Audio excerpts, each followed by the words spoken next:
حشمت غني د کابل د سقوط په ورځ د کرزي سره د غني لوی خیانت افشا کړ چې کرزي له اشرف غني سره څه خیانت کړی. هم دې ویډیو کې وګورئ او چینل سبسکرایب کړئ.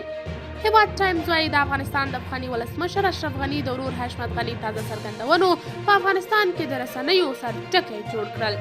حشمت غني د کابل د سقوط په هکله وویل چې ډېرو خلکو د جمهوریت په دوره کې د غني پښې وهلې. دی زیاتوي چې ان کرزي طالبانو هغه زنګونه پیل کړي وو چې اشرف غني له وطن څخه وتلي په کوم وخت کې چې اشرف غني په خپل کور کې و. دا څرګندونې وروسته له هغه حشمت غني کړي دي چې څو ورځې مخکې په رسنیو کې اوازه خپره شوه چې اشرف غني کابل ته راځي، خو حقیقت داسې نه ده. حشمت غني زیاته کړه چې اشرف غني د طالبانو د بهرنیو چارو له وزیر امیر خان متقي سره په اماراتو کې کتلي دي، خو د راتګ خبرې یې دروغ دي. اشرف غني غواړي چې خپل وطن ته راستون شي، خو که چیرې یې طالبان شرطونه ومني. قدرمنو تاسو د دې موضوع په هکله څه نظر لرئ؟ نظریات راسره کمنټ کې شریک، ویډیو لایک او چینل سبسکرایب کړئ.